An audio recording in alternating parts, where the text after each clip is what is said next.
Ok, super. Bonjour à tous.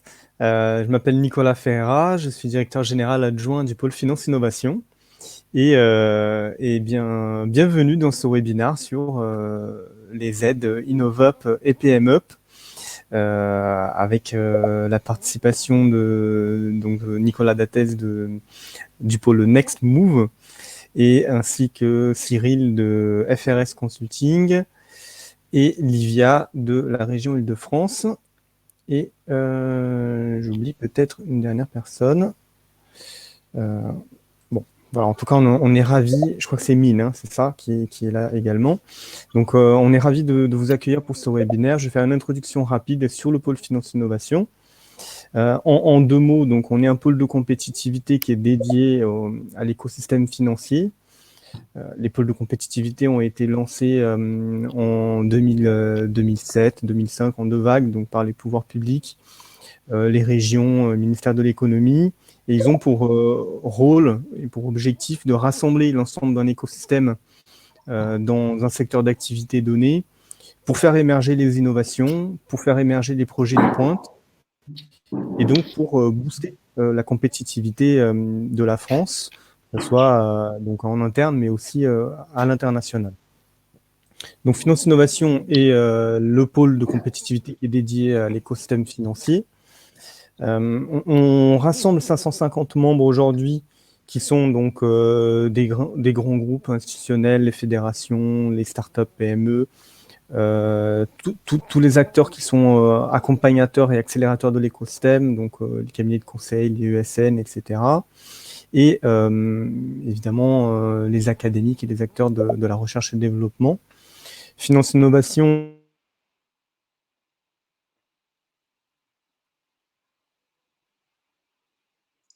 Ah, il semblerait qu'on ait un petit problème de connexion du côté de Nicolas.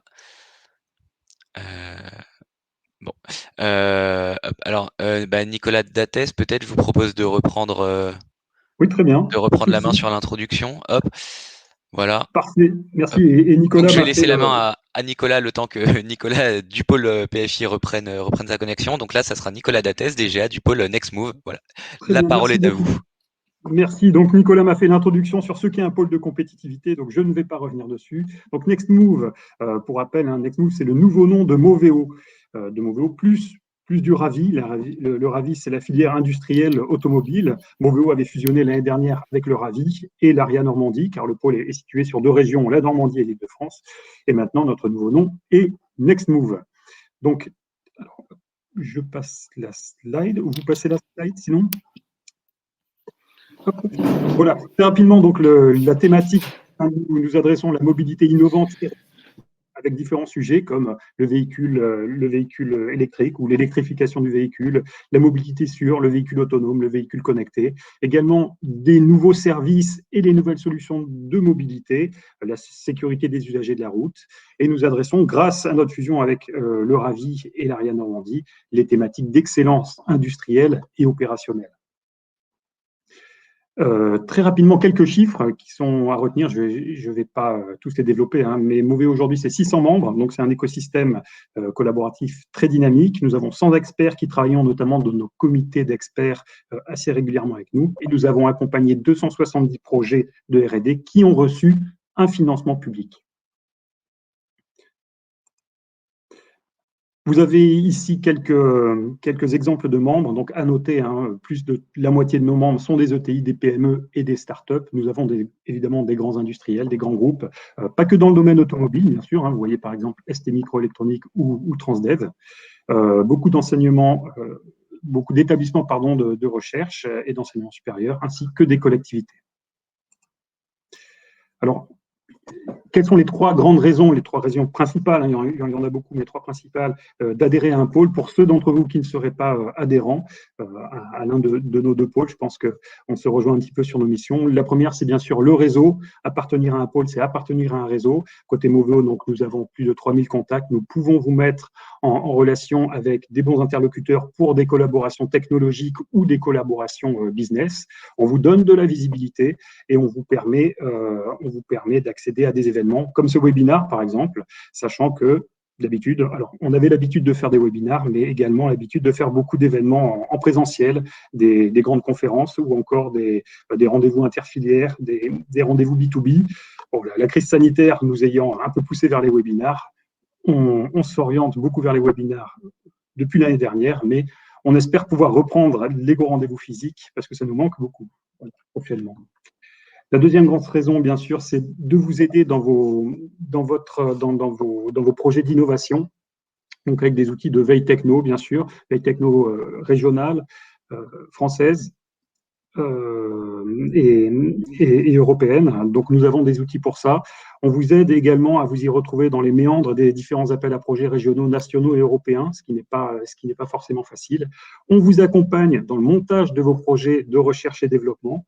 Donc, on organise pour cela des ateliers. Nous avons des comités d'experts qui viennent vous donner des conseils sur les projets de R&D, aller jusqu'à labellisation. Quand on labellise des projets de R&D, ceux-ci ont des chances très significativement accru d'être financé dans les différents appels à projets.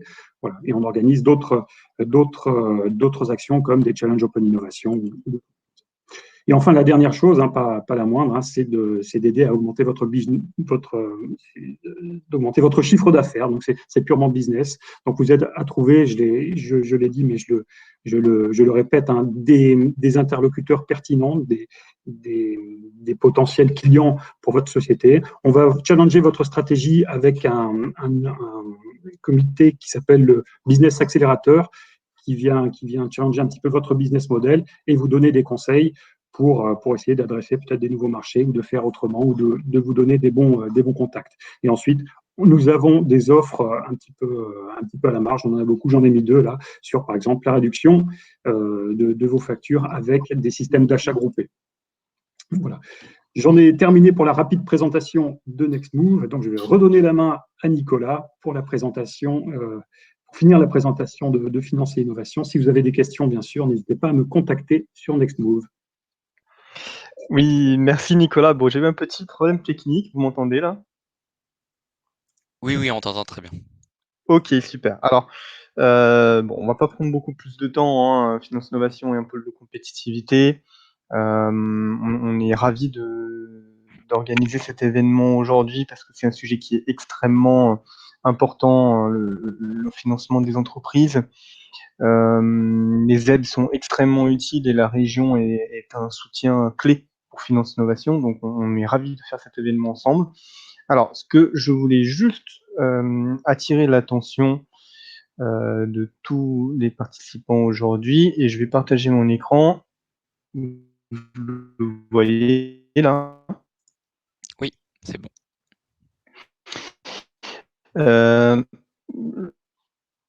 Ce que je voulais vous dire ce matin, c'est que au-delà des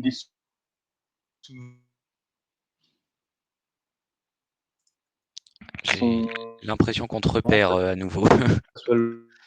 Ouais, ta connexion est compliquée, Nicolas. Peut-être coupe ta caméra si le son passe. Ta connexion est compliquée. Bon, je crois qu'on fera peut-être la présentation de Nicolas tout à l'heure, s'il récupère une connexion. Ok, bon, du coup, alors voilà. Donc on a fait les introductions donc de Nextmove et un petit peu de Finance Innovation. Je propose de passer maintenant la parole à Livia Clinto pour présenter le dispositif InnovUp. Oui, bonjour à tous, vous m'entendez bien? Ouais, on t'entend très bien, Livia, et je vais Parfait. lancer ta présentation de suite. Super. Donc Livia Clinteux, de la direction des aides aux entreprises. Donc nous, à la DAE, on accompagne tous les ans près de 500 entreprises à toutes les étapes, depuis l'innovation jusqu'au développement. L'idée aujourd'hui, c'est de vous faire un point sur les aides que vous pouvez mobiliser pour vous accompagner, notamment sur les phases clés d'innovation et puis du dev. Donc on va commencer avec InnovUp. Alors pour vous donner un petit peu les grands principes sur InnovUp, on est en partenariat donc avec BPI France sur cette aide qui est opérateur et financeur avec nous. Innovup, c'est une aide à l'innovation qui est ouverte donc au fil de l'eau. Vous pouvez candidater toute l'année. Une aide qu'on veut pouvoir s'adapter au projet des entreprises. Donc en termes de une aide en subvention complétée d'une possible avance remboursable ou prêt à l'innovation. Donc sur les montants, on est sur une subvention maximum de 500 000 € pour les plus gros projets. Hein. Évidemment, ici, on parle de montant maximum. Et puis, par contre, voilà, excusez-moi Clément. Et puis, possiblement compléter jusqu'à 3 millions d'euros en avance remboursable. Et on reviendra sur les taux d'intervention et les montants mobilisables dans les slides suivantes. On est en présence d'une volonté forte de l'exécutif de la région Île-de-France sur les aides à l'innovation, puisqu'on assiste à une augmentation importante du budget annuel, près de 50%, avec 55 millions d'euros en 2021 pour soutenir près de 500 entreprises par an contre 360 auparavant. Donc, on voit un petit peu l'importance de l'ambition régionale sur le sujet de l'innovation, notamment dans le contexte de relance, où on sait que l'innovation des entreprises franciliennes peut permettre de nous différencier sur les marchés. On a aussi volontairement travaillé à une simplification du processus de candidature avec une instruction conjointe de notre partenaire BPI France et de nous-mêmes, qui permet aux entreprises de candidater sur l'interface régionale et de voir sans autre démarche leur dossier traité par BPI France avec un seul interlocuteur du côté de BPI France. Et voilà, et un processus, on va dire, de candidature simplifié. Pour entrer un petit peu plus dans le détail d'Innovup, donc cette aide à l'innovation, donc qui sont les cibles? Ça va être les TPE, les PME et les ETI, quel que soit leur statut juridique, dès lors qu'elles ont une activité économique et qu'elles sont évidemment implantées en Île-de-France. Par implantation en Île-de-France, j'entends que d'une part, le projet R&D qui fera l'objet d'un soutien doit être évidemment réalisé en Île-de-France, mais également qu'au moment de la candidature, les entreprises doivent être établies en Île-de-France, c'est-à-dire avoir un établissement localisé sur le territoire. On va également regarder l'ancrage, donc au-delà du fait d'avoir un établissement, il s'agit aussi de voir comment sont répartis les effectifs, s'il y a plusieurs établissements et de manière à s'assurer qu'il y a bien un impact emploi pour le territoire francilien. Alors, quels sont les projets d'innovation qu'on va venir soutenir? Déjà, en termes d'innovation, sont concernés l'ensemble des projets d'innovation, qu'il s'agisse d'innovation de produits, de procédés, de services ou même encore d'innovation sociale. Et c'est tous les stades de l'innovation qui sont concernés depuis l'idée jusqu'à la mise de marché, jusqu'à la mise sur le marché. Évidemment, il s'agit d'une aide à l'innovation, donc on va pouvoir venir soutenir les projets situés avant cette mise sur le marché. Je le répète, parce que il peut y avoir des confusions. Et voilà, sachez au moment de formaliser vos projets qu'on se situe bien en amont de la mise sur le marché. Donc l'idée, c'est d'accompagner les entreprises pour permettre de valider l'opportunité technique, technologique ou économique de leur projet, également de soutenir les travaux de recherche, de développement et de prototypage, et puis également, avec la dimension expérimentation, d'accompagner les entreprises pour qu'elles puissent tester l'innovation en conditions réelles, donc en prise avec un terrain d'expérimentation, mais on y reviendra, dans les conditions, on va dire, normales de la vie du produit-service, voilà, pour adapter aussi la commercialisation. Donc quelques éléments à avoir en tête sur les montants de l'aide et la manière dont on vient calculer l'aide qui est attribuée donc aux bénéficiaires. Donc à noter qu'Innovup s'appuie sur le cadre européen exempté autour des aides RDI, donc tout ce qui concerne la R&D et puis l'innovation.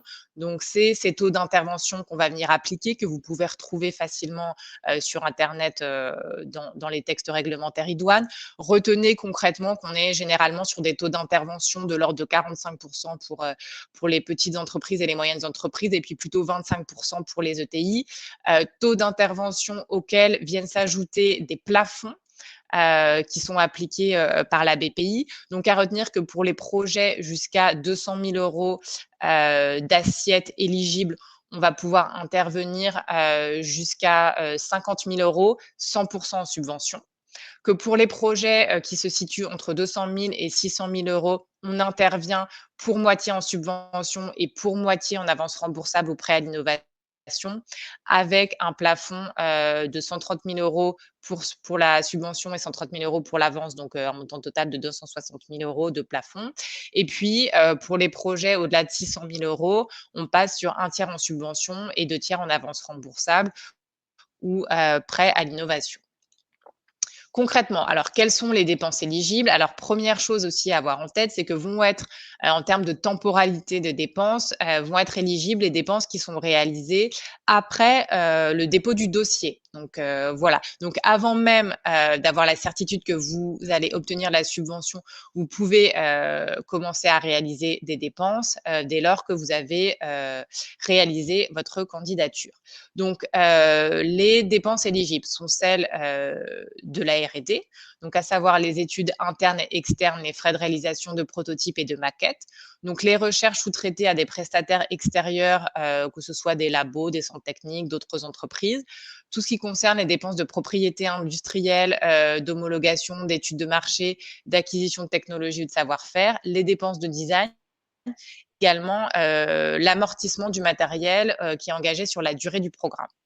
Donc concrètement, l'aide, elle va être versée en 2 fois, donc 60% après la notification par la BPI de votre aide et puis 40% à la clôture du programme.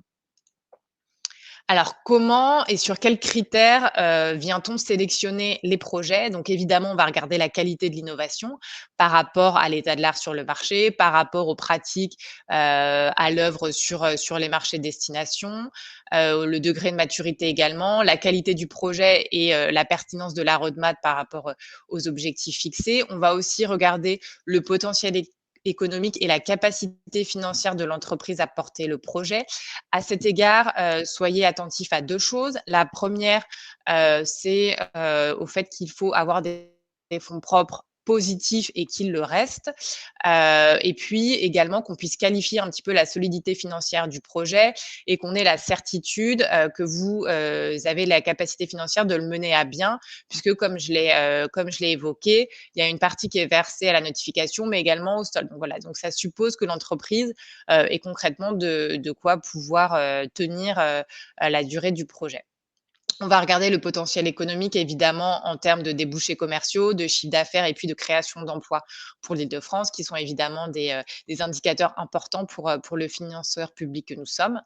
Voilà concrètement les critères de sélection à l'œuvre sur InnovUp. Et puis des spécificités pour InnovUp expérimentation, puisque là, l'objectif, c'est vraiment que l'entreprise puisse s'assurer de la pertinence de son produit ou de son service par rapport à son environnement de marché, par rapport à ses utilisateurs et qu'elle puisse vraiment, avec l'aide d'un terrain d'expérimentation, confirmer tout ça. Donc, on va regarder la pertinence du test en conditions réelles par rapport à sa solution. On va vouloir aussi confirmer qu'il y a bien un intérêt manifeste du terrain d'expérimentation, donc il doit être matérialisé par une lettre d'engagement du terrain d'expérimentation. Et puis voilà, que tout ça est pertinent au regard des objectifs et de la nature de la solution. Voilà pour ce qui concerne InnovUp. Donc retenez que les candidatures se font désormais depuis l'interrégional MEDEMAR et que évidemment retrouver l'ensemble des informations sur le site régional. Je ne sais pas si vous voulez qu'on ouvre tout de suite aux différents participants une session de questions-réponses, ou si on regroupe ça en fin de séance. Je laisse Clément nous dire comment vous souhaitez procéder. Je pense que ça sera peut-être plus simple de faire les sessions Q&A après, histoire qu'on perde pas trop de temps, qu'on ait déjà toutes les présentations. Comme ça, si jamais il y a des questions qui sont répondues entre-temps, c'est toujours un peu plus simple pour éviter les doublons. Merci beaucoup Livia. Donc comme on vient de vous dire, hein, il y aura une session qui sera dédiée au Q&A à la fin des présentations de tout le monde où on répondra à vos questions. Juste rapidement, la question d'Alexandre donc qui nous demande si vous aurez accès aux présentations. Oui, on vous enverra la présentation à l'issue de ce webinaire. Voilà. Merci beaucoup Livia. Maintenant qu'on a eu cette présentation d'Innov, je propose qu'on passe à un cas un peu plus concret et donc avec Cyril Grépet qui est Chief Operating Officer de FRS Consulting. Cyril, c'est à vous et j'envoie votre présentation. Merci Clément. Bonjour à tous, donc Cyril Grépet, directeur des opérations de FRS Consulting. Aujourd'hui, je vais vous présenter les raisons pour lesquelles on peut se faire accompagner par un cabinet de conseil dans les démarches pour obtenir ces subventions telles que l'InnovUp. Déjà une rapide présentation de FRS. Donc l'innovation a toujours été au cœur de notre ADN. On a pour but d'identifier et sécuriser les financements publics pour les entreprises qui font de l'innovation, parce que pour nous, c'est le moteur de leur croissance. Et notre objectif final est de construire et d'accompagner les leaders de demain. Quelques chiffres sur FRS. Ce qui est important à retenir dans ce slide, c'est qu'on a une équipe composée de 25 docteurs en sciences et ingénieurs qui sont tous spécialisés dans différents domaines, qu'on adresse une clientèle assez variée, comme vous pouvez le voir, et qu'on a un réseau de partenaires, tant institutionnels qu'au niveau des pôles de compétitivité, qui nous permettent de réaliser tout cela. Notre valeur ajoutée est multiple. Dans l'ensemble, ce qu'il faut retenir, c'est qu'on est là pour vous accompagner du début à la fin d'un projet. Donc, sur des projets collaboratifs, ça va passer par la recherche de partenaires et la construction de consortiums. On va vous aider et on va même prendre en charge l'écriture des propositions pour répondre aux appels à projets et vous accompagner tout au long de ce projet. Alors, pourquoi se faire accompagner plus précisément? Quels sont les arguments pour cela? Il y en a 3 catégories, on va dire. La première, c'est un aspect stratégique. Déjà, nous avons, par notre écosystème, une connaissance des financeurs, des interlocuteurs et de leurs interactions, ce qui nous permet parfois d'avoir des informations un peu en off qui vont nous aider à orienter la stratégie de financement. Et l'ensemble de ces informations nous permettent de vous aider à construire une stratégie de financement à court et moyen terme, ce qui va avoir pour effet une augmentation des chances de succès. Deuxième apport que nous avons, c'est un apport technique. On rappelle qu'on a une équipe hautement capée qui va vous permettre d'aider à cadrer votre projet. Ça va être alimenté aussi par les informations que nous avons auprès des pôles de compétitivité et des financeurs. Et ensuite, nous allons prendre en charge le montage et la rédaction du dossier. Pour vous, ça aura un avantage, enfin pour nos clients, c'est un avantage, qui est une réduction importante des efforts et du temps investi pour tout cet aspect. Et en augmentant les chances de succès, on réduit aussi le devoir de redépôt en cas de refus sur un appel. Il faut prendre en considération que toutes nos prestations sont personnalisées, car pour nous, chaque projet ou entreprise est différent. Et notre but n'est pas simplement de vous accompagner sur une subvention, pardon, mais de vous accompagner tout au long de la durée de vie de votre projet, de l'étude de faisabilité jusqu'à la mise sur le marché. Voilà. Alors, pour vous montrer un peu dans quel univers on évolue, ceci est une cartographie qui date de l'année dernière des aides à l'innovation française et européenne. Il n'y a pas les aides régionales. Et en fonction du degré de maturité, on voit bien qu'on peut adresser tout un tas de guichets différents. Notre activité est de vous aider à vous y retrouver dans cette jungle. Et pourquoi? Parce que toutes ces aides, qu'elles soient régionales, nationales ou européennes, ont différents critères. Par exemple, pour InnovUp, Olivia, on a présenté les critères qui seront analysés. Nous, on est là pour vous aider à donner de la cohérence à votre projet par rapport à ces critères. Et ensuite, à travers cette cohérence qui a été trouvée, de pouvoir adresser les bons dispositifs qui seront les plus pertinents pour votre société et pour votre projet. Donc, comme je vous l'ai dit, on est là pour vous aider à proposer un projet solide, un guichet adapté. il y a plusieurs points à prendre en considération pour bien se faire. C'est déjà que les financements publics et les financements privés sont différents. Par exemple, sur les retombées économiques et sociales du projet, les financements publics n'ont pas du tout les mêmes attentes que les financements privés. Un autre point qui est bien sûr critique, c'est la qualification de la maturité du projet. Il est parfois compliqué d'être exact dans la qualification de cette maturité.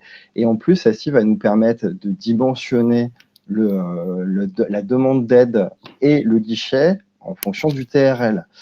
Quand je dis dimensionner, c'est d'une part choisir le bon dispositif, mais aussi choisir le bon montant de subvention.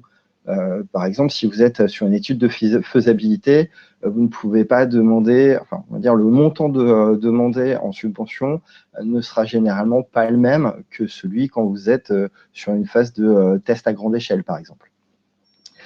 Le troisième point important pour bien répondre aux différents appels est la qualité de l'innovation.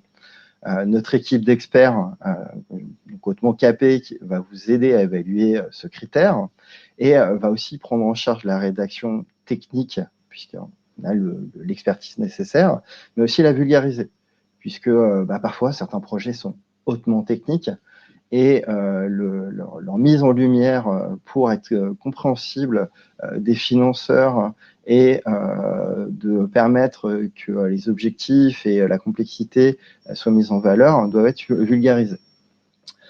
Enfin, ensuite, la définition de l'équipe projet. C'est un point qui était souligné dans la présentation de Livia. Trop souvent, c'est arrivé qu'on ait des clients qui nous présentent des équipes projet qui, de prime abord, ont l'air très bien, mais en fait, on se rend compte en étudiant le projet par rapport à ses objectifs et à son avancée, qu'il manque des compétences clés pour le mener à terme, ou qui n'est pas forcément équilibré. Notre apport aussi de ce côté-là va être de vous aider à identifier les compétences clés, de manière à pouvoir ensuite aller soit en interne, soit en externe, chercher ces compétences manquantes. Donc, si c'est en interne, très bien. Sinon, ça peut être fait à travers de la sous-traitance ou par des recrutements, par exemple. Enfin, et un élément crucial, les retombées économiques. Bien sûr, on sera là aussi pour vous accompagner dans la rédaction d'un business plan qui doit être réaliste, mais un minimum ambitieux. En fonction du degré de maturité et de vos objectifs, on va placer le curseur de la manière la plus appropriée pour répondre au dispositif. Cela demande aussi une bonne connaissance du marché. On a beaucoup d'entreprises, certaines entreprises qui ne connaissent pas forcément ou finalement très bien la typologie du marché, et quand on fait un business plan, que ce soit une approche bottom-up ou top-down, on arrive à des résultats qui sont très disparates.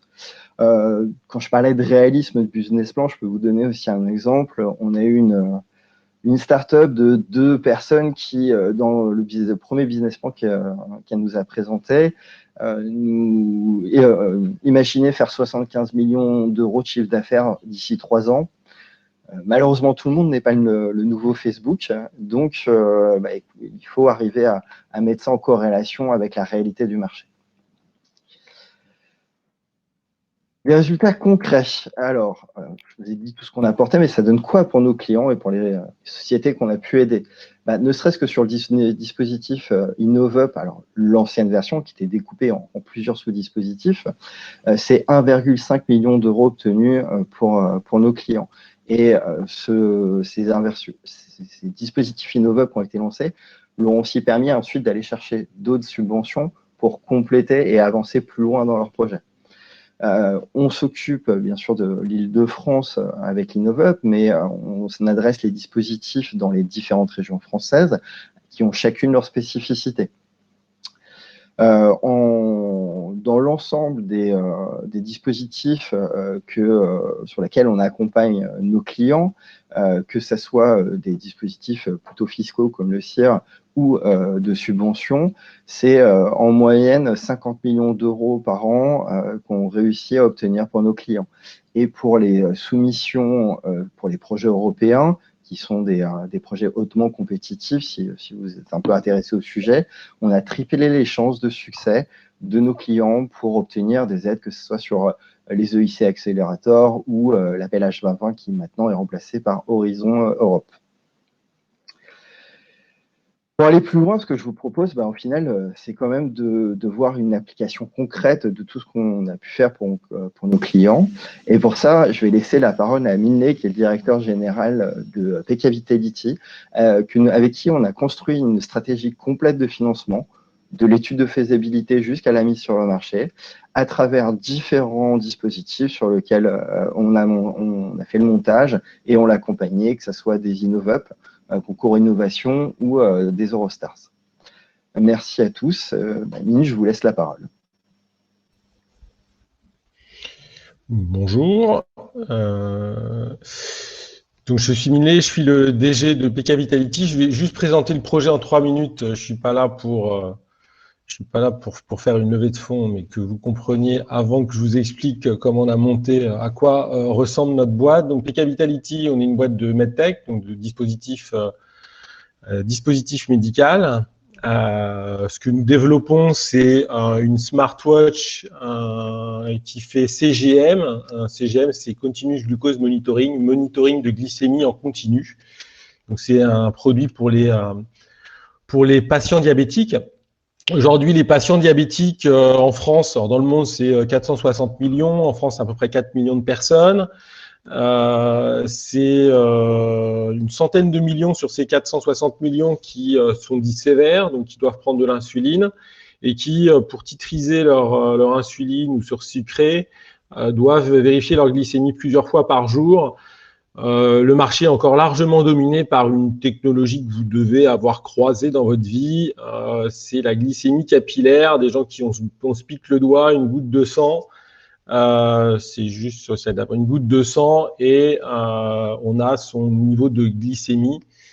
Personne n'aime ça et donc il y a un mouvement très fort de la glycémie capillaire, le BGM, vers le CGM, monitoring de glycémie en continu. Le produit le plus connu en Europe, c'est la botte Freestyle Libre. Vous avez peut-être déjà vu une sorte de petit patch, gros patch de cette taille-là, plastique en haut du bras, qui permet de mesurer la glycémie tout au long de la journée, mais qui améliore nettement la vie des patients, mais qui a son autre problème. Le produit est visible, relativement cher et toujours des problèmes de douleur. Nous, ce que l'on apporte, c'est un dispositif qui est sous la forme en fait d'une montre connectée. C'est un dispositif médical que nous développons, qui a les fonctionnalités d'une smartwatch classique, avec des capteurs, ça donne l'heure, ça fait l'identification du smartphone et puis ça permet le suivi de tout ce qui est pas, sommeil, etc. Et au dos, un patch qui lui est adhésivé à la peau, qu'on change toutes les semaines et qui vient avec des micro-aiguilles. Et en fait, ces micro-aiguilles baignent dans le liquide interstitiel et il y a une réaction chimique entre les molécules de glucose qui sont dans le liquide interstitiel et la chimie qui est sur ces micro-aiguilles. C'est un produit qui résout la plupart des problèmes tous les problèmes des moniteurs de glycémie en continu, le problème de la douleur, parce que les micro-aiguilles, en fait, on les sent pas, le problème de la visibilité, parce que les gens vont voir une montre au poignet et absolument pas le patch qui est derrière. Donc, finalement, le CGM devient invisible et on peut vérifier sa glycémie en toute discrétion. Je passe sur la précision et aussi on divise les coûts par 3 ou par 4 puisqu'on déporte l'électronique du patch vers la montre. Je vais maintenant m'attarder un petit peu plus sur ce qui vous intéresse. Comment on a financé. Donc, on est une trentaine de personnes aujourd'hui. Évidemment, le financement s'est fait en partie. On a pour l'instant, on a financé la boîte avec à peu près 12 millions d'euros. Sur ces 12 millions d'euros, 2 tiers viennent de financement privé et 1 tiers vient de subventions ou de prêts à long terme du financement public. Je n'ai pas parlé que de InnovUp là, c'est plus large, mais InnovUp est un des outils importants pour les sociétés françaises. Donc nous, par exemple, ce projet dont je vous ai parlé, c'est Kawatch Glucose. qui a été financé à l'origine par un concours d'innovation numérique de BPI, puis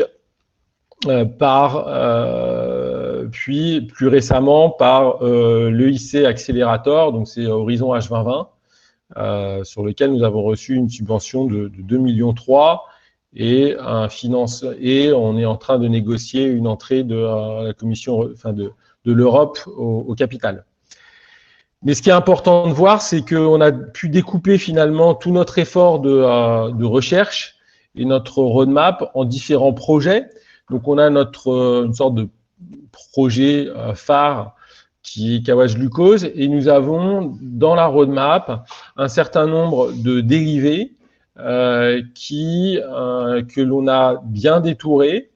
C'est important de détourer les projets, puisque une chose qu'il faut savoir, c'est que on ne peut pas se faire financer la même dépense par deux guichets publics différents. Dans le chat, on voyait que effectivement, quand on se fait financer, par exemple, par InnovUp sur une partie, on doit déduire ce qui a été aidé par InnovUp d'une assiette de CIR. Mais pareil, si on se fait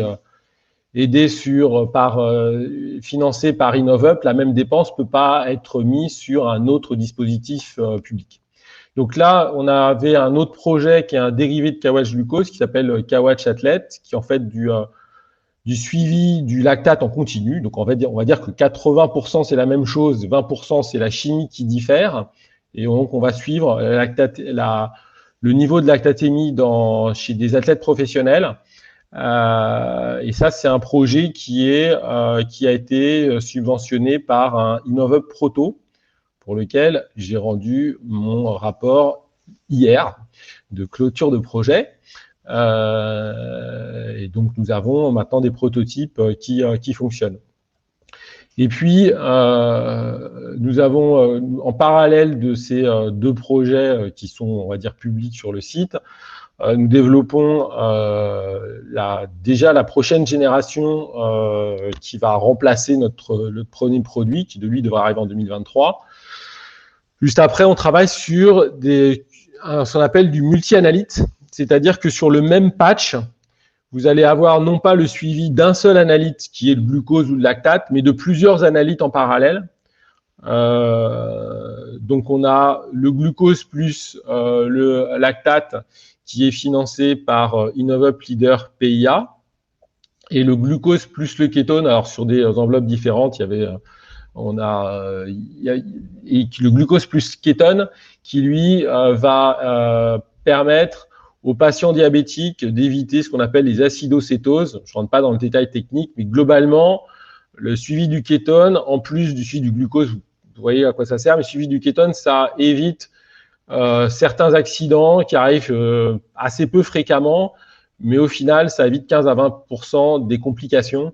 Et les complications, c'est l'hospitalisation, et c'est ça qui coûte le plus cher aux payeurs. Alors, ça coûte aussi très cher aux patients diabétiques, puisqu'en général, ça finit par des amputations. Et ça a été financé l'un par InnovUp Leader PIA, l'autre par Eurostar. Quelques points sur ce qui me semble être important dans cette stratégie de financement public. Au-delà, en plus de ce qui a déjà été dit, je vais peut-être faire quelques redondances, vous me pardonnerez. La première chose, c'est, bon, là, si vous êtes dans ce webinaire, c'est que vous y croyez, donc il faut y croire. On a la chance d'être en France et d'avoir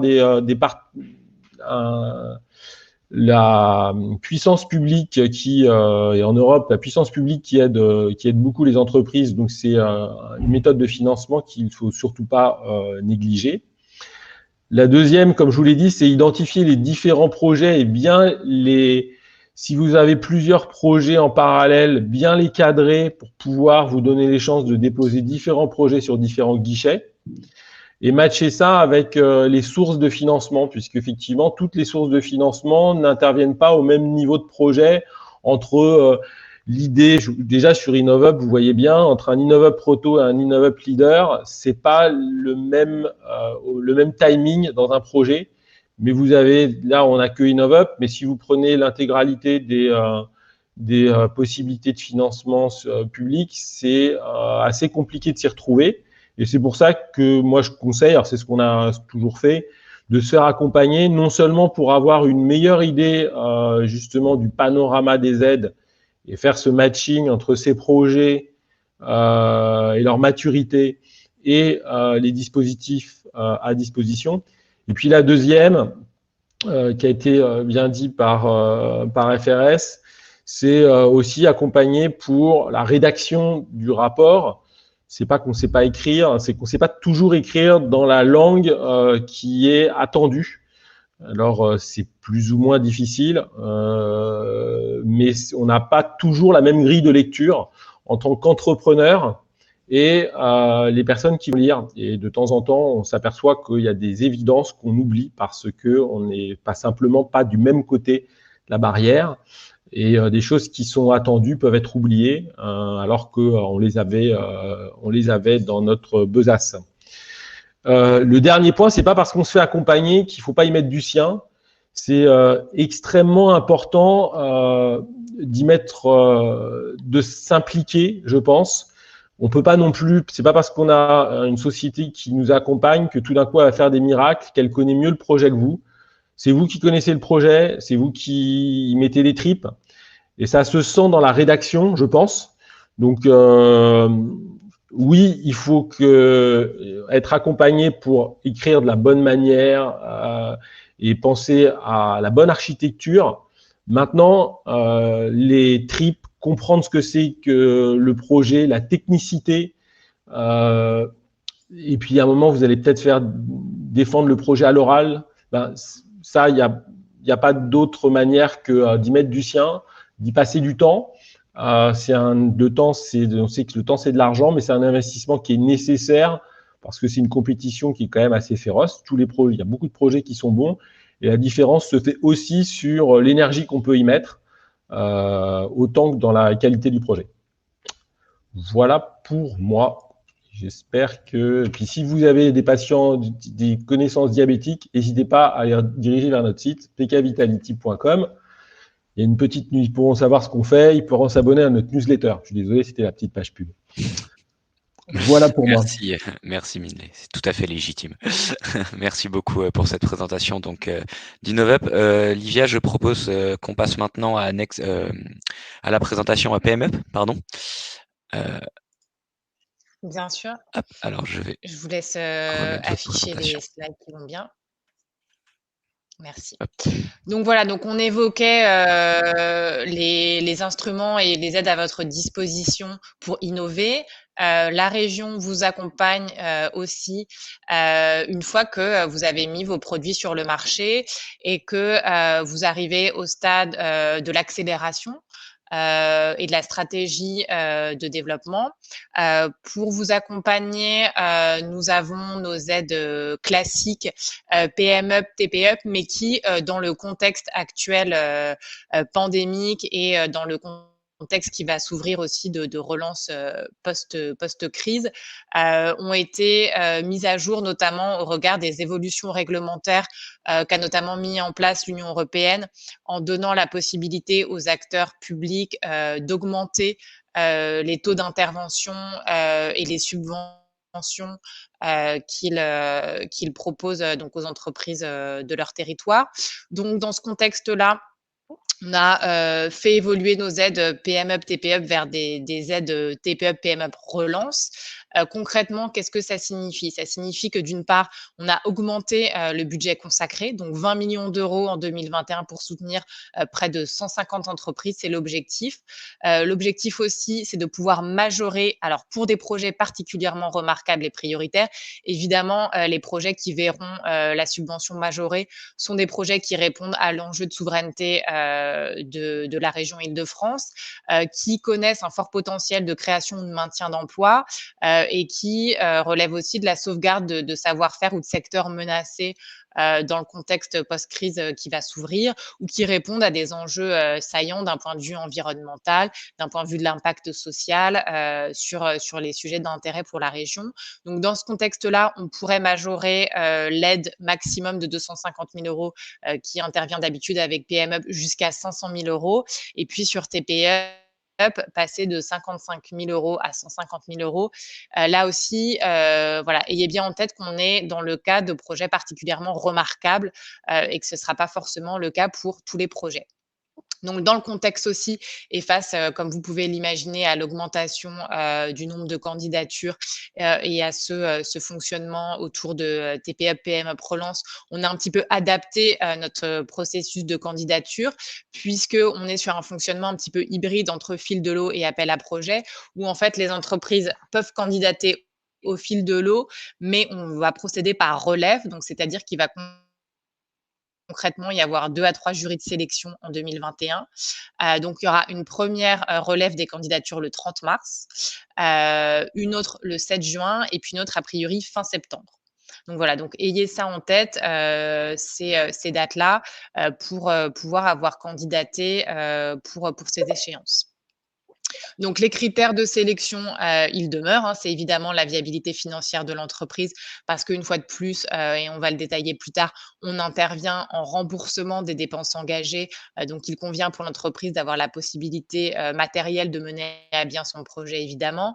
La pertinence de la stratégie, puisqu'on accompagne des projets qui ont vocation à développer leur chiffre d'affaires et à créer de l'emploi sur le territoire et à l'export. Donc, la pertinence de la stratégie est évidemment un indicateur important pour mener à bien les projets. Donc, le potentiel de création d'emplois, on l'a dit, de développement international, et puis la contribution du projet au développement de l'Île-de-France, notamment voilà, au regard des impacts qu'on a évoqués à l'instant.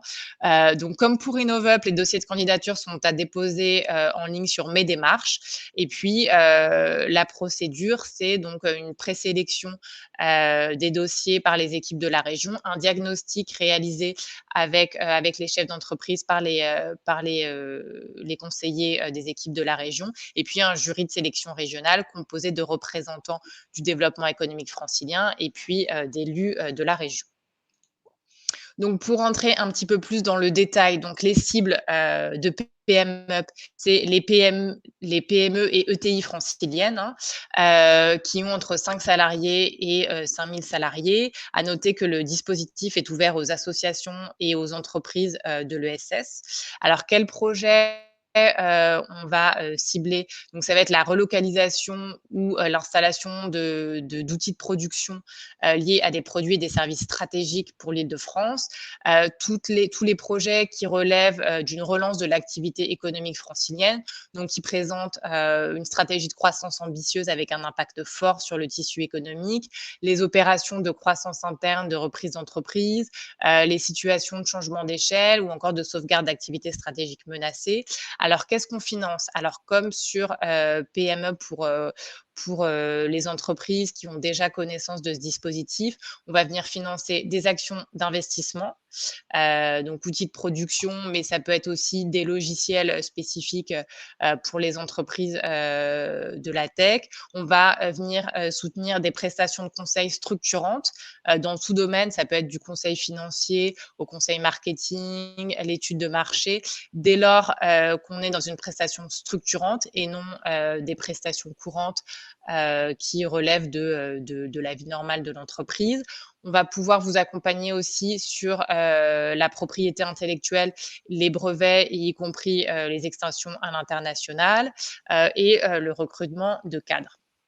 Donc, le montant, c'est 250 000 € maximum, pouvant être porté à 500 000 €, comme on l'a dit précédemment, pour les projets à impact fort.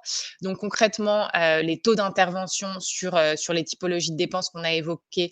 Donc, pour l'investissement, c'est 10 à 20%, donc 10% pour les ETI, 20% pour les PME et 50% dans le cas où on est sur un projet tagué relance, entre guillemets. On va intervenir à 50% pour ce qui relève des brevets, Pour les recrutements, c'est un forfait de 25 000 € par recrutement dans la limite de 3 recrutements par projet. 50% sur les dépenses à l'international, donc à savoir les salons à dimension internationale uniquement, hein, ne sont pas éligibles les salons qui ont pour destination une clientèle française. On va pouvoir soutenir également à 50% les VIE et puis les dépenses de conseil liées à l'implantation internationale, études de marché, etc. À noter que s'il y a des certifications à destination des marchés américains, par exemple, comme la FDA, c'est éligible aussi. Et puis 50% des dépenses de conseil structurantes, on peut être autant dans le domaine de la RSE, du design, etc. Donc, les projets soutenus doivent répondre à un ou plusieurs des axes décrits sur la présentation. Donc, évidemment, la modernisation de l'outil de production ou l'augmentation des capacités de production, la diversification de l'activité ou la réorientation du modèle économique, le développement à l'international, la transformation numérique de l'entreprise, la transformation écologique de l'entreprise ou bien la relocalisation, implantation de nouvelles activités en Île-de-France. Alors TPE Up Relance, vous pouvez un petit peu le voir comme un mini PM-Up dans la mesure où ça a vocation à soutenir des entreprises peut-être moins dimensionnées, à la fois en termes de profil, d'activité et de stratégie. On va être peut-être sur des stratégies un peu moins complètes et protéiformes, mais plutôt l'idée c'est de venir appuyer la mise en œuvre d'une stratégie forte pour des TPE.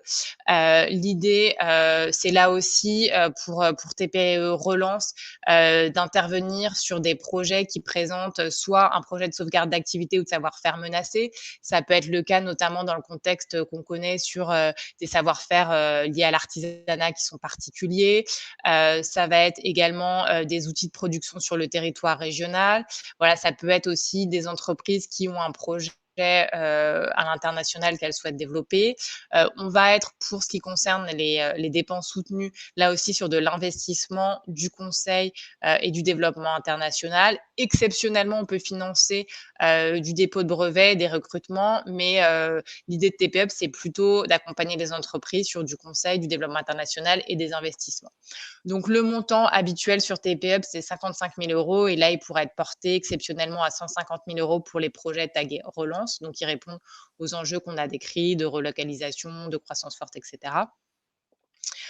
Donc, les taux d'intervention qui s'appliquent pour les investissements, c'est 30% et 50% pour les projets tagués relance. Dépôt, extension de brevet, c'est exceptionnellement 50% pour les projets tagués relance.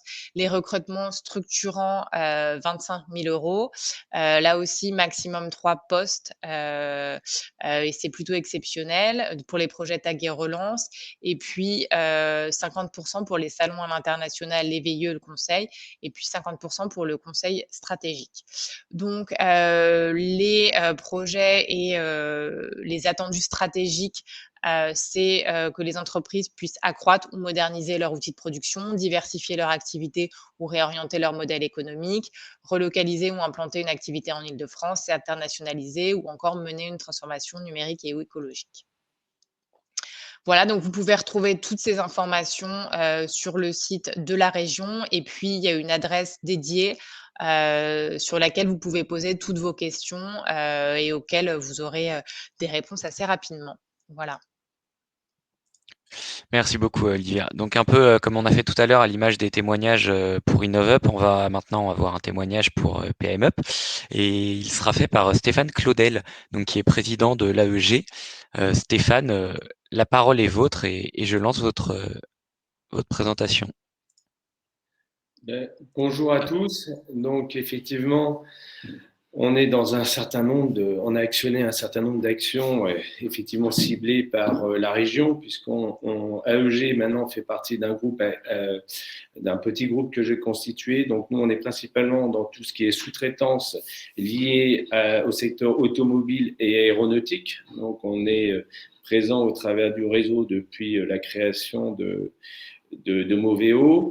Et effectivement, l'entreprise a été, je l'ai rachetée en 2010, c'était 3 personnes. Et aujourd'hui, en 2021, c'est 85 personnes. Donc, on l'a fait énormément par des croissances, d'autant plus accélérées parce qu'on fait partie de l'accélérateur de la BPI. Hein, et donc, on a travaillé sur, je dirais, accompagner nos entreprises dans la proposition de valeur. C'est-à-dire qu'avant, on faisait purement de la sous-traitance et de plus en plus, on accompagne en amont et en aval nos clients dans la réalisation, dans l'étude et la réalisation des produits liés principalement à tout ce qui est métallique, donc aussi bien en forme, donc en feuille, en tube ou en bloc. Donc, ça veut dire qu'on va faire du cintrage, on va faire de l'emboutissage, on va faire de l'usinage de pièces. Et surtout, après, on va les assembler et les livrer en fonction ou en semi-fonction. Donc, c'est-à-dire que le client va récupérer carrément le produit prêt à installer dans son avion, dans son véhicule, etc. Donc, le dossier qui nous concerne pour le PME qu'on a monté, je rejoins ce qui a été dit en amont, c'était principalement sur AEG et SGD.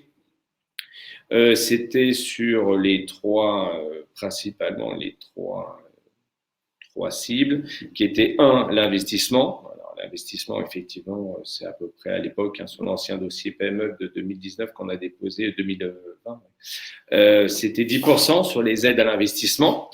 On a ciblé le conseil stratégique, donc énormément sur toute la partie commerciale, donc d'un côté sur l'embauche et l'autre sur la partie digitale. Donc voilà comment il fallait cibler, sachant que nous à 90% on travaille avec des grands donneurs d'ordre. Donc l'idée c'est vraiment faire des sites institutionnels et de voir comment ils sont accueillis par nos clients.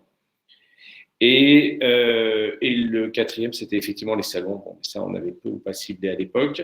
Donc, c'est vrai qu'aujourd'hui, avec la crise qui vient d'arriver, on a eu. Alors, ça correspond à ce qui a été dit en amont, c'est-à-dire énormément dans la rédaction des demandes. Il faut parler suivant le langage effectivement de la région, qui est effectivement la proposition de valeur. Qu'est-ce qu'on va faire? Qu'est-ce que va devenir l'entreprise? L'emploi et effectivement le côté innovant et surtout le côté aussi éventuellement pour certains la partie je dirais critères environnementaux. Donc ça, il faut vraiment se faire appuyer parce qu'effectivement, nous, on est des industriels. Nous, on est vraiment des purement industriels. Hein. Donc, tout ce qui a été mis en amont, l'innovation, etc., nous, on ne connaît pas ou peu. Ça, par contre, on a besoin d'être accompagnés parce qu'aujourd'hui, nos entreprises, elles ont besoin d'innover. Ça, j'en suis convaincu, aussi bien dans le management, mais aussi dans la réalisation de produits pour apporter plus de valeur. Mais il faut vraiment se faire accompagner, alors par des bureaux de conseil, par la chambre de commerce, par n'importe quel organisme. Mais effectivement, un dossier, il peut pas être fait par nous. Voilà, tout simplement.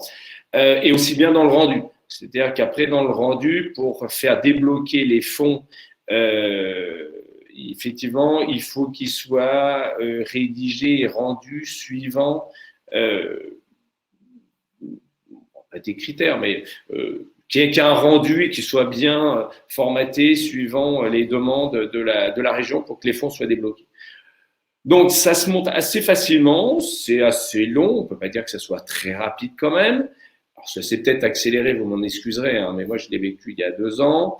Les interlocuteurs sont pas spécialement faciles, donc là, c'est petits reproches que je ferai à la région, mais pour autant, ça fonctionne bien, donc il n'y a pas de choses à dire là-dessus. Nous, on va en actionner un nouveau, puisqu'effectivement, il y a la notion de sauvegarde. Et comme on a fait une grosse croissance l'année dernière, avec cette grosse croissance nous plombe l'ensemble du groupe, parce que justement, on doit faire de la sauvegarde d'emploi. On a eu à peu près 30 ou 40% de baisse d'activité, surtout 50% des baisses d'activité dans l'aéronautique. Donc là, il faudrait que je discute avec l'interlocutrice de la région. Mais en tout cas, pour l'outil PME, c'est un super outil, je dirais, pour même des PME industrielles. Ça permet de vraiment travailler sur la partie, je dirais, stratégique de l'entreprise. Il faut le regarder comme ça. La partie, je dirais, aide à l'investissement, c'est une petite part. Bon, voilà, c'est 10%. peut-être plus parce que les critères ont un peu changé. Il y a d'autres outils qui sont apparus aussi bien au niveau régional qu'au niveau étatique. Mais c'est vrai qu'il faut le regarder comme une vision, et c'est ce que je rejoins à ce qui a été dit en amont, c'est qu'il faut qu'il y ait les tripes du chef d'entreprise. C'est-à-dire que c'est lui qui doit avoir une vision stratégique de ce qu'il veut faire de son entreprise. Et à partir de là, voilà, il y a tout un ensemble d'outils qu'il va falloir flécher, qu'il va falloir rédiger et sur lequel on va pouvoir actionner. Et là-dessus, c'est vrai qu'on est bien accompagné parce que les niveaux d'intervention sont quasiment à 50% sur tout ce qui est conseil. Et là, ça vous permet d'avoir une vision, je dirais, au-delà d'être une vision, je dirais, oui, une vision. Elle est au moins mis noir sur blanc sous forme d'un cahier des charges. Et c'est vrai que même pour vous, il y a des petites choses sur lesquelles vous n'aviez pas vu, qu'il y avait peut-être des freins ou peut-être des opportunités. Et le fait de l'écrire, ça permet de se donner un chemin à suivre. Et c'est quand même super intéressant et je dirais super structurant, aussi bien pour le chef d'entreprise que pour les équipes. Parce que ça, en plus, c'est effectivement un dossier qu'il faut partager avec ses équipes. Voilà, moi, tout ce que je peux dire. Donc, nous, on avait monté un dossier sur 3 emplois, sur de l'investissement. Je ne sais pas, dans le slide, je crois qu'il y a un investissement qui est une machine de métrologie. On a mis en place l'EN 9100, puisque nous, on était plutôt ISO, et on est passé, voilà, on voit le laser, ça c'était en 2018, je crois que ça doit être sur la société SGD, il y a une machine de métrologie. Non, c'était juste le slide d'après, encore un peu après. Je ne sais pas si Clément… Non, bon, on ne le voit pas. Non, je croyais qu'on l'avait sur le slide. Bon, c'est pas grave. Voilà. Donc, en tout cas, moi, je dis que c'est un super outil. Il ne faut pas hésiter à le faire. Par contre, si j'ai des choses à dire au niveau du pôle, c'est qu'effectivement, il va falloir essayer de faire mûrir, moi le premier, à ce qu'on aille dans l'innovation. Ça, je pense qu'aujourd'hui, PME, c'est bien, même aussi pour des entreprises, je dirais, industrielles comme les nôtres, mais je rejoins ce qui a été dit par la région tout à l'heure et tous les intervenants, c'est qu'aujourd'hui, il faut que les entreprises, on arrive à innover, et innover, c'est dans le management, dans la chaîne numérique, dans du produit aussi. Donc voilà, il faut, je suis complètement d'accord, il ne faut pas être du tout défaitiste, il y a une situation qui est compliquée, sur lequel il faut que nous aussi on change notre vision, notre façon de travailler. Et je pense que là, par contre, il y a un gros travail au niveau du pôle. C'est nous, les industriels, parce que je pense que dans les membres du pôle, il y a un peu des entreprises qui sont plutôt axées sur le service, d'autres plutôt sur la partie bureau d'études et d'autres plutôt des industriels. Et sur le pôle industriel, je pense que voilà, il va falloir leur donner un coup de pied au cul à tous ceux qu'on est, là, les industriels. Et il faut qu'on aille sur l'innovation, mais il va falloir qu'on la traduise pour qu'elle soit accessible. Et ça, je pense que le pôle, vous avez un gros travail là-dessus à faire. Mais en tout cas, voilà. Si on en revient sur PME, allez-y tous, parce que honnêtement, voilà, il y a des choses à faire, mais il faut que vous le structuriez dans votre tête et vous soyez accompagné par des conseils.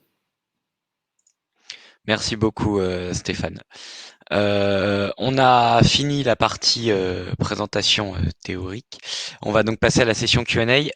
Alors, pour être tout à fait honnête, n'étant pas un spécialiste du domaine, Livia ou autre intervenant, si vous voyez des questions pertinentes, n'hésitez pas à prendre la main pour y répondre. Donc, elles sont un petit peu disséminées dans le chat et dans l'onglet questions, qui est donc le deuxième. Pour tous nos spectateurs, n'hésitez pas à poser des questions si elles n'ont pas été répondues par nos différents intervenants, et on va maintenant tâcher d'y répondre. Livia, je ne sais pas si tu vois une question. Oui, tout à fait. Je vais tâcher de remonter le fil. Alors, effectivement, un élément à avoir en tête sur le cumul des dépenses. Donc, je crois que ça a été précisé, mais ayez bien en tête que effectivement, vous ne pouvez pas cumuler d'aide publique au-delà du taux d'intervention qui s'applique par type de dépense. C'est-à-dire que concrètement, si vous avez un projet d'innovation ou un projet de développement quelconque, que vous voulez financer, mettons, une dépense de conseil, de toute façon, ne pourra pas intervenir, peu importe le financement, à hauteur de plus de 50% de la prestation de conseil. Vous ne pouvez pas financer 50% de cette prestation de conseil par PME et 50% par un autre dispositif. C'est interdit. Donc, soyez vigilants quand vous formez vos budgets, comme ça a été expliqué par l'entreprise qui a pu bénéficier de dispositifs d'allocation, à bien scinder vos dépenses et à bien réfléchir à l'articulation des projets entre eux et des guichets auxquels vous candidatez pour chaque projet. Ça, c'est la première chose à avoir en tête. Ensuite, sur la question, je crois qu'il y avait une question sur les taux liés aux avances remboursables et aux prêts à l'innovation. On est sur des taux, enfin des prêts à taux zéro. Ensuite, sur on va dire sur la temporalité des projets, sur la question de l'incitativité de l'aide. Là aussi, nous sommes contraints par les règlements d'intervention européens. Donc concrètement, il faut qu'on soit en mesure de prouver devant la Cour des comptes et d'autres instances que l'aide est bien incitative. Donc c'est-à-dire que l'on ne peut pas financer un projet si celui-ci n'a pas été communiqué aux financeurs publics. Donc vous ne pouvez présenter des dépenses uniquement après la date de candidature. Donc, si un projet a déjà été démarré avant que vous déposiez votre dossier, les dépenses afférentes ne seront pas éligibles pour des questions réglementaires. Parfait. Je crois qu'il y avait une question sur la codécision BPI région. C'était ça, oui. Voilà, donc il y a une codécision sur les dossiers, donc c'est-à-dire que et BPI et la région décide de l'avis qui est rendu sur le dossier. Je crois comprendre qu'il y avait une difficulté sur un dossier, notamment dans le champ de l'ESS, et que la personne expliquait qu'il n'y avait pas forcément environnement chez BPI pour elle, pour bien comprendre les spécificités sur ce dossier ESS. Ce que je vous invite à faire, c'est à me contacter directement. On a un référent ESS chez nous et puis on pourra discuter de manière plus spécifique du dossier pour comprendre la situation. Sur la question du cumul avec les autres dispositifs InnovUp, French Tech, PIA, etc. Voilà, c'est cumulable dans la mesure où ça répond à la question du cumul des aides que j'ai évoqué tout à l'heure. De toute façon, BPI est aussi là pour vous aiguiller, hein, puisqu'ils ont une vision un petit peu panoramique des différents dispositifs dont vous avez déjà pu bénéficier. Au moment de l'instruction des aides, vous pourrez faire le point avec eux. Et puis, sentez-vous libre aussi, si vous avez un chargé d'affaires BPI, de le contacter en amont pour un petit peu qualifier la pertinence de tel ou tel guichet. Après, je vois des questions qui relèvent plutôt des mécanismes de financement institutionnel et qui nous concernent moins ici, puisqu'on est vraiment sur des questions d'aide directe à destination des entreprises pour leurs projets d'innovation et de développement, donc sur lesquels je n'ai pas les réponses et qui nous concernent moins aujourd'hui. Alors, je défile, hein, N'hésitez pas, Clément, si vous voyez des questions auxquelles je n'ai pas répondu, à rebondir. Alors, c'est pareil, là, sur les projets sur lesquels vous n'avez pas obtenu de réponse satisfaisante, vous pouvez nous contacter, hein, sur l'adresse qui figure dans le PowerPoint pour obtenir un échange.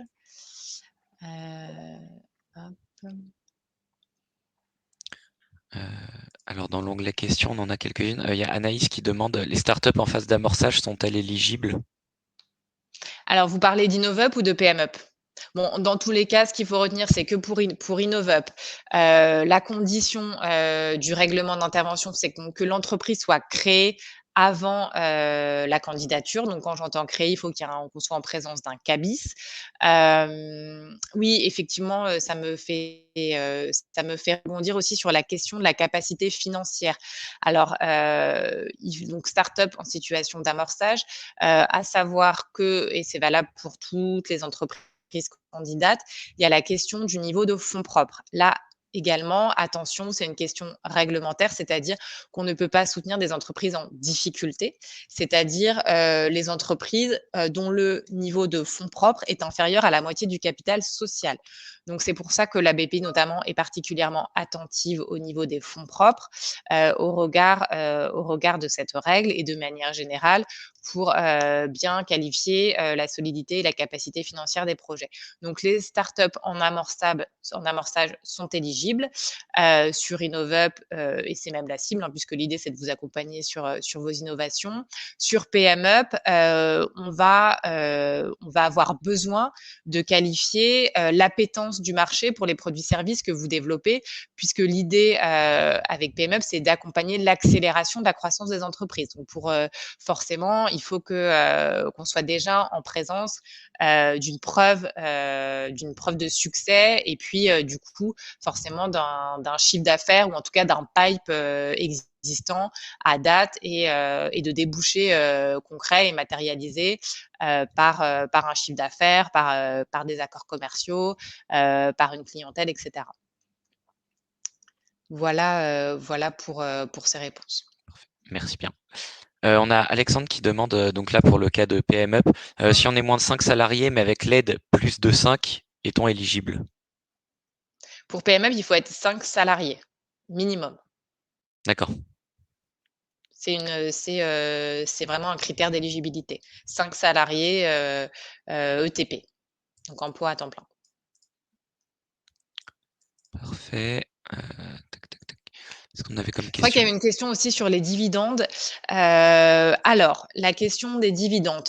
Déjà, il s'agit de comprendre l'objet de ces dividendes, puisqu'évidemment, on peut tout à fait comprendre qu'il y ait des versements de dividendes liés à un LBO, voilà, liés à différentes opérations au service de la structuration de l'entreprise.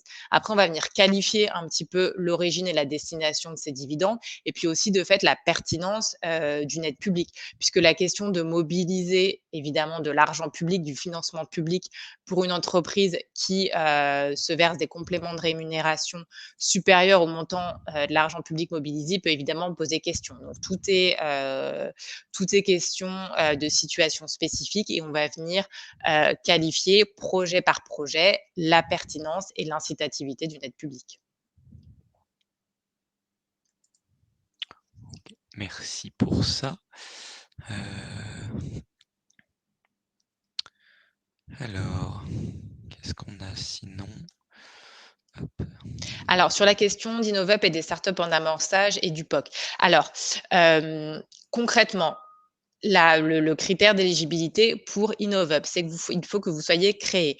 Ensuite, on va intervenir aussi sur de l'aide à la faisabilité, donc pour venir qualifier le potentiel de votre innovation. Donc voilà, donc ça intervient vraiment dès le démarrage.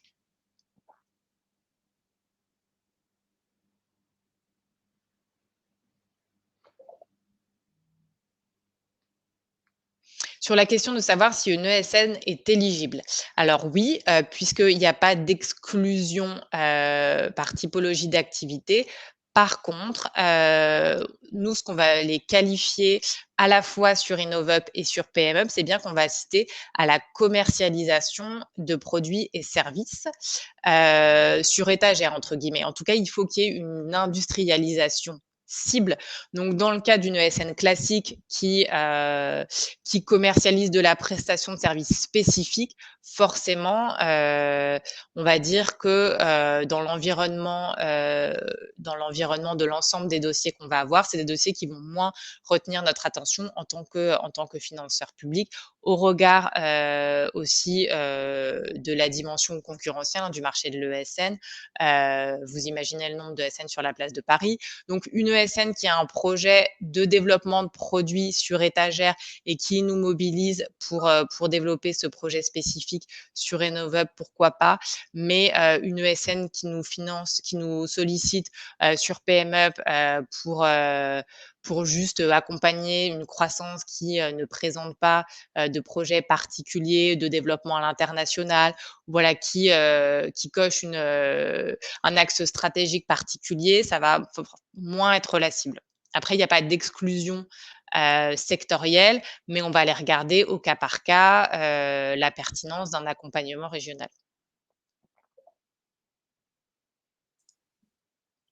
Ok, merci beaucoup. Je pense qu'on commence à avoir fait le tour. Nicolas, Cyril, je ne sais pas si vous avez soit des questions, soit peut-être un dernier mot à ajouter avant qu'on conclue.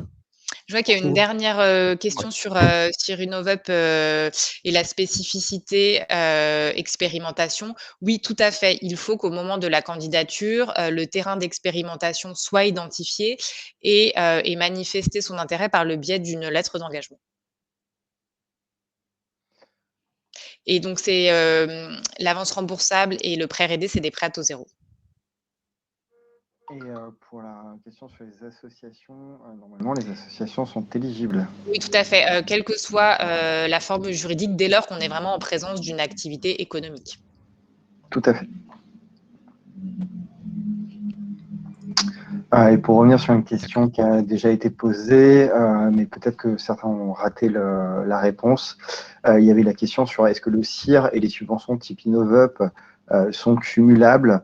Il faut savoir que pour des activités de RDI, il y a encore, comme il vient l'expliquer, comme pour les différentes subventions, on doit avoir un non-cumul, c'est-à-dire que dans le terme du CIR, à l'assiette du CIR est retiré les subventions qui vous seront apportées sur un projet de RDI spécifique.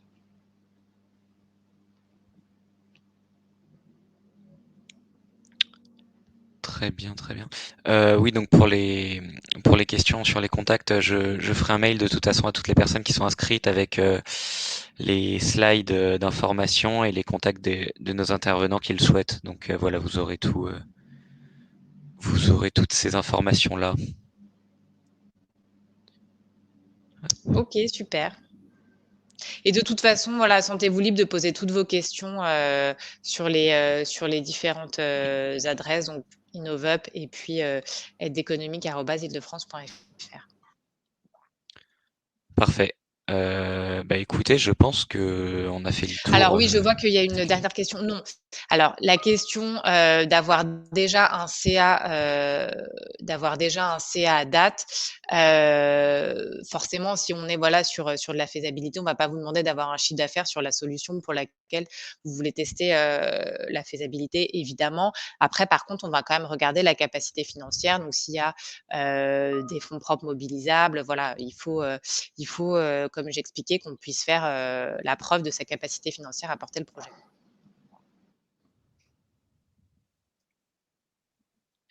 Parfait. Ok. Eh ben, si c'est bon pour tout le monde, voilà. Je pense qu'on peut s'arrêter là. Livia, Nicolas, Cyril, un grand merci pour votre participation ce matin. Merci aussi à tous les intervenants qui ont dû nous quitter évidemment et qui sont venus témoigner. Merci à tous d'avoir été aussi nombreux en cette matinée. L'intégralité du replay sera disponible soit sur cette page à la seconde où le webinaire se termine, soit uploadé dans quelques heures sur la chaîne YouTube de Finance Innovation. Je vous enverrai moi-même un mail avec les présentations et les contacts des intervenants qu'ils souhaitent. Un grand merci à tous et à très bientôt. Merci à vous. Merci à vous. Merci beaucoup. Bonne journée. Bonne journée à tous. Et bonne journée. Au revoir.